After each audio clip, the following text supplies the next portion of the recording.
বাসার সবাই নানা কাজে ব্যস্ত। সবাই তড়িঘড়ি করে কাজ করছে। আজ বাসায় অনেক মেহমান আসবে। মেহমান আসার মূল উদ্দেশ্য, বাসার মালিক আরহান চৌধুরী ছোট ছেলে ঈশান চৌধুরী আজ দেশে ফিরবে। লন্ডনে 5 বছর পড়াশোনা শেষ করে ডাক্তার হয়ে আজ বাসায় ফিরবে। তাকে দেখার জন্য আরহান চৌধুরীর মেজ ভাই আরাফ চৌধুরী এবং ছোট ভাই আদিত্য চৌধুরী এসেছে বাসায়। তাদের স্ত্রীসহ ছেলে মেয়েও এসেছে এবং বাকি আত্মীয়রাও এসেছে। আরহান চৌধুরী বড় মেয়ে ঈশিতা চৌধুরী, তার স্বামী সাদাব ও ঈশানের কিছু কাজিন ঈশানকে ড্রপ করার জন্য এয়ারপোর্টের উদ্দেশ্যে রওনা দেয়। 5 বছর পর দেশে ফিরবে বলে ঈশানের মনটা আনন্দে ভরে যাচ্ছে। কত চেনা শহর, চেনা মানুষগুলোকে না দেখে দিন কাটিয়েছে। বাবা মা আপু আত্মীয় স্বজনের সাথে কাটানোর সময়গুলো মনে পড়ছে তার। এসব ভাবতে ভাবতেই প্লেন ল্যান্ড করলো তার চিরচেনা শহরে, তার মাতৃভূমিতে। ঈশান এয়ারপোর্টে এসে দেখল তার জন্য সবাই অপেক্ষা করছে। সে তার বোনকে জড়িয়ে ধরল। কেমন আছিস তুই? আজ কতদিন পর তোকে দেখছি। কান্না সুরে ঈশিতা বলল, কি আমাদের কথা তাহলে আজ মনে পড়লো শালাবাবু? তাহলে এতদিন পর দেশে ফিরলে ব্রো? আমরা তো ভেবেছিলাম ওখানেই বিয়ে করে সেটেল হবে। এছাড়া ঈশানের মামাতো বোন ইরা, ফুফাতো ভাই ইফতি সবার সাথে কৌশল বিনিময় করে সবাই গাড়িতে উঠল। গাড়ি ড্রাইভিং করছে সাদাব। গাড়িতে বসে ঈশানের মনটা কেমন জানি চুপসে গেছে। কারোর সাথে কোনো কথা নেই, না জানি জন্য না। সবার ভিতরে ঈশানের চোখটা শুধু একজনকেই খুঁজেছিল, তার মায়াবতীকে। ঈশান গাড়ির জানালার গ্লাসের সাথে হেলান দিয়ে চোখ বন্ধ করে তার মায়াবতীর কথা ভাবছিল। সবাই সবার মতো গাড়িতে হইহুল্লোড় করলো, অনেক আনন্দও করলো। ইতিমধ্যে গাড়িটি আরহান চৌধুরীর 2 তলা বিশিষ্ট রাজপ্রাসাদের মতো বাসার নিচে এসে পড়েছে। গাড়ির শব্দে ঈশানের মা আনিকা চৌধুরী বাসার দরজায় অপেক্ষা করছে। ইতিমধ্যেই ঈশান বাসার মধ্যে ঢুকে দরজা খুলে দিতেই তার মাকে জড়িয়ে ধরল। মায়ের চোখে পানি। মম, কান্না করছো কেন? দেখো আমি এসে গেছি, আর কখনো তোমাকে ছেড়ে যাব না, তোমার কাছেই থাকবো। আনিকা চৌধুরী তার ছেলের কপালে চুমু খেলেন। ঈশান তার বাবাকে জড়িয়ে ধরে কথা বলেন। ঈশানকে দেখে পরিবারের সবাই খুব খুশি। ঈশানও সবার সাথে কথা বলে খুশি হলো। কিন্তু সে হাজারো ভিড়ে শুধু একজনকেই খুঁজে বেড়ালো।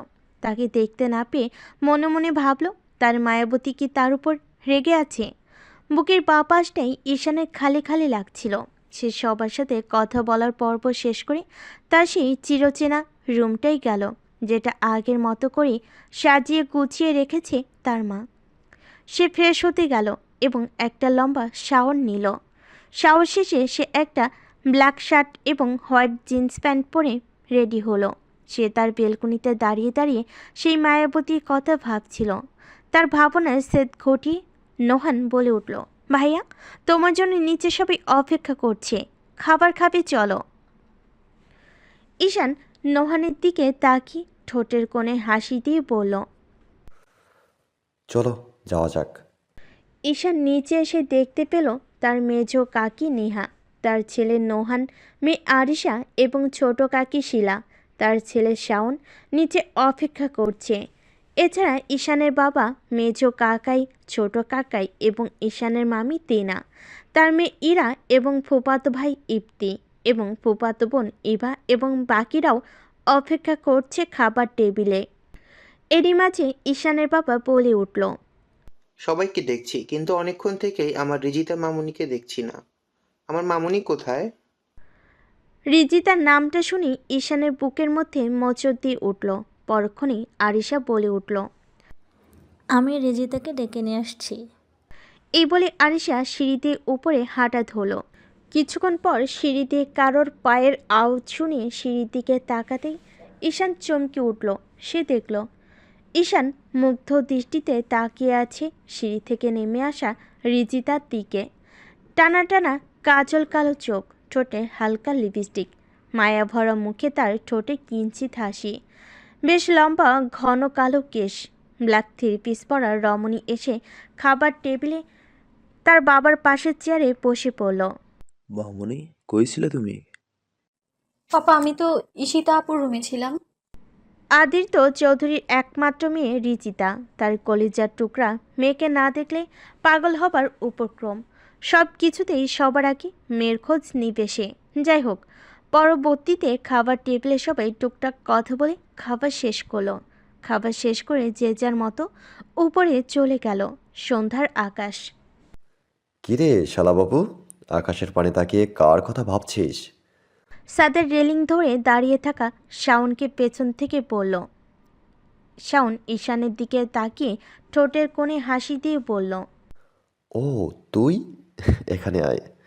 শাওন ঈশানের থেকে 1 বছরে বড় হলেও ভাবটা তার সঙ্গে খুব জমে। শাওনের পড়াশোনা শেষ করে বর্তমানে বাবার বিজনেস সামলাচ্ছে। ঈশান আর শাওন কিছুক্ষণ গল্প গুজব করলো। তারপর চলো কোথাও ঘুরে আসি।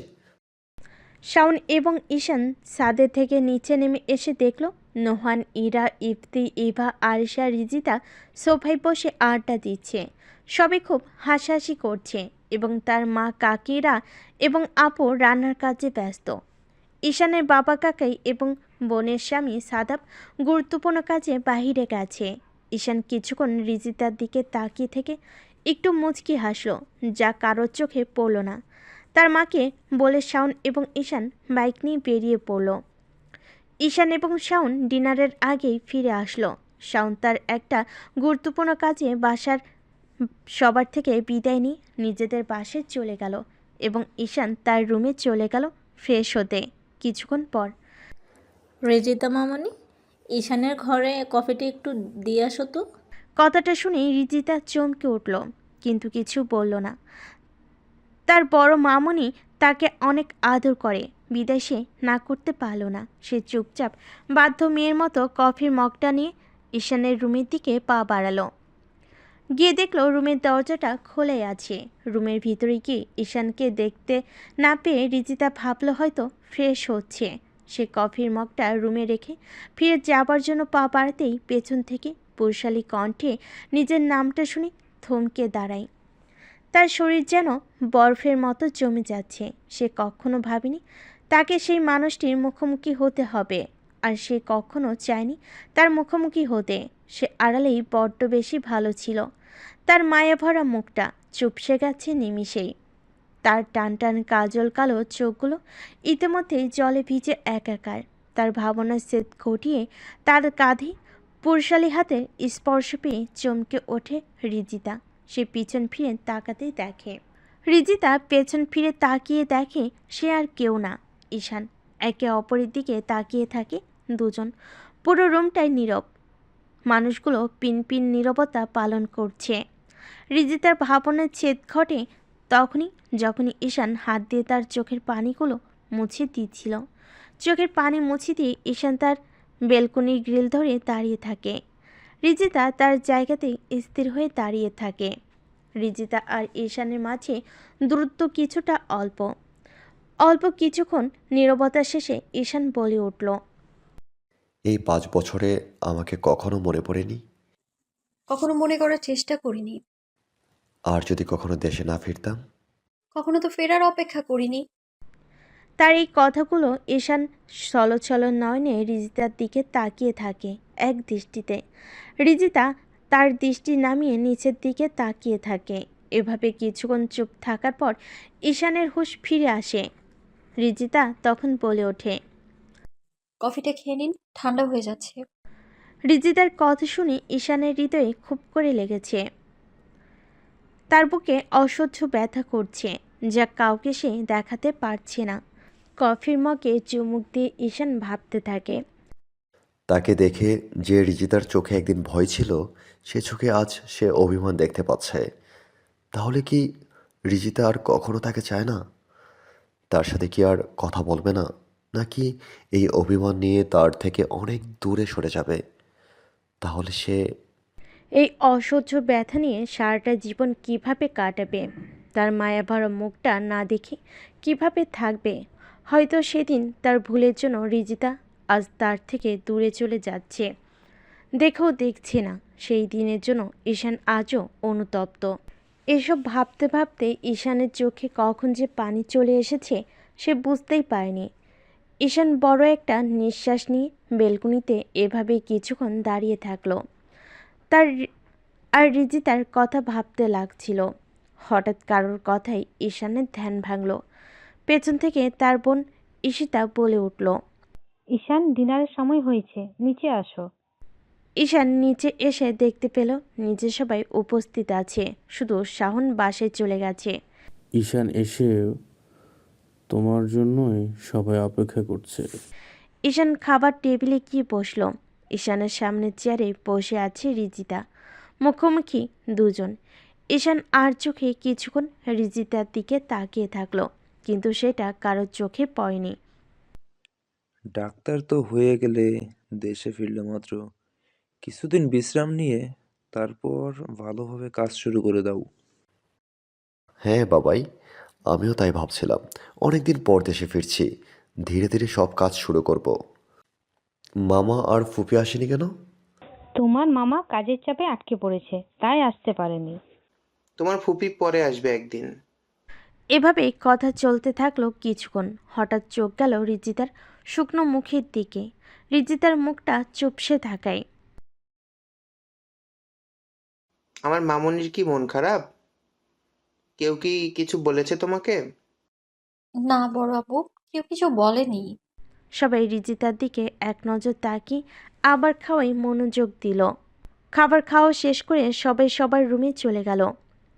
আরহান চৌধুরী, আরব চৌধুরী এবং আদিত্য চৌধুরীর বাসা একই শহরে, স্বল্প দূরত্বে তাদের বাসা। তাই রাতে ঈশানের মেজ কাকাই কাকি, তাদের মেয়ে আরিশা এবং ছোট কাকাই কাকি রাতেই চলে গিয়েছে। ঈশানের মামার বাসা একটু দূরে হওয়ায় তার মামি এবং মামাতো বোন এরা যায়নি।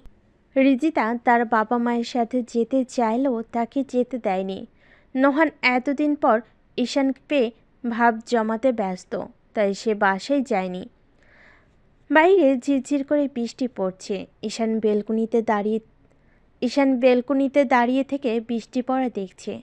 হঠাৎ বাহির থেকে একটা আলো ওর বেলকুনিতে পড়তেই ঈশান পাশে তাকিয়ে দেখে রিজিতা, সেই মায়াবতী। ভোরের আলো মুখে পড়তেই ঈশানের ঘুম ভেঙে যায়। সময়টা মার্চ মাসের শুরুর দিকে, শীত এখনও শেষ হয়নি। ঈশানের ঘুম ভেঙে যেতেই সে ঘড়ির দিকে তাকিয়ে থেকে দেখে 7:23। সে উঠে বিছানায় বসতেই তার কাল রাতের কথা মনে পড়ল। ঈশানের পাশের রুমেই রিজিতা ছিল। বেলকুনিতে আলো পড়তে দেখল পাশের রুমের বেলকুনিতে রিজিতা দাঁড়িয়ে আছে। রিজিতা বেলকুনির গ্রিলের সাথে দাঁড়িয়ে বৃষ্টির পানিতে হাত নাড়াচ্ছে, তার মুখে মনোমুগ্ধকর হাসি। হঠাৎ কারোর রাগী কণ্ঠ শুনে রিজিতা চমকে ওঠে। এত রাতে না ঘুমিয়ে বেলকনিতে দাঁড়িয়ে কি করছিস? রিজিতা পাশ ফিরে তাকিয়ে দেখে ঈশান তার দিকে রাগান্বিতভাবে তাকিয়ে আছে, যেটা দেখে রিজিতা ভয় পেয়ে যায়। সে কণ্ঠস্বর নিচু করে জবাব দেয়। কিছু না, এমনি বাইরে বৃষ্টি পড়া দেখছিলাম। রুমের ভিতরে যা, গিয়ে ঘুমিয়ে পড়। রিজিতা কোনো দিক না তাকিয়ে ইরার পাশে গিয়ে ঘুমিয়ে পড়ে। কিছুক্ষণ পর ঈশান ওর নিজের রুমে ঘুমিয়ে পড়ে। ঈশান ফ্রেশ হয়ে সকালের নাস্তা করার জন্য নিচে যায়। নিচে গিয়ে দেখতে পায় সবাই টেবিলে তার জন্য অপেক্ষা করছে। সকালের নাস্তা সেরে ঈশান বাবার অফিসে যায়। ঈশানের মামি, মামাতো বোন ইরা, নোহান, ইফতি, ইভা এবং সাদাব নিজেদের বাসায় চলে যায়। ঈশিতা এ বাসায় কিছুদিন থাকবে বলে রিজিতাকেও যেতে দেয়নি। ঈশিতা যেতে চেয়েও মূলত ঈশানের ধমক খেয়ে আর যাবার কথা মুখ দিয়ে উচ্চারণ করতে পারেনি। কিছুক্ষণ পর রিজিতা আর ঈশিতা এবং ওর মা সোফায় বসে গল্প করছে। সিঁড়িতে ঈশান নামতে নামতে বলছে, তোমরা এখানে কি করছো? আসছে গোমরামুখ রাক্ষস বদমাইশ ডাক্তার। এই, বিড়বিড় করে আমার নামে কি বলছিস? ঈশান ওর মায়ের কোলে মাথা দিয়ে সোফায় শুয়ে পড়ল। রিজিতা ঈশানের দিকে রাগী চোখে এক দৃষ্টিতে তাকিয়ে আছে। যেভাবে আমার দিকে তাকিয়ে আছিস মনে হচ্ছে আমাকে গিলে খাবি। দৃষ্টি নামিয়ে বলল, আমি কেন আপনাকে গিলে খাবো? খাওয়ার কি জিনিসের অভাব আছে? বলা যায় না, খেতেও পারিস। জন্ম থেকে তো আমার পিছনে উঠে পড়ে লেগেছিস। ঈশানের কথা শুনে জন্ম থেকে জ্বালাচ্ছে বলে রিজিতা রেখে উপরে চলে যায়। এত বছর পরও তোদের ঝগড়া ছাড়া কথা হলো না বলে ঈশিতা আর ওর মা হাসতে থাকে। সকাল গড়িয়ে দুপুর। ঈশান ও রিজিতা লাঞ্চ করে ঘুমিয়ে পড়েছে। রিজিতা ঘুম থেকে উঠে ঘড়ির দিকে তাকিয়ে দেখে বিকাল 4:45। সে ঘুম থেকে উঠে কাপড় নিয়ে ফ্রেশ হতে গেল। লম্বা একটা শাওয়ার নিল।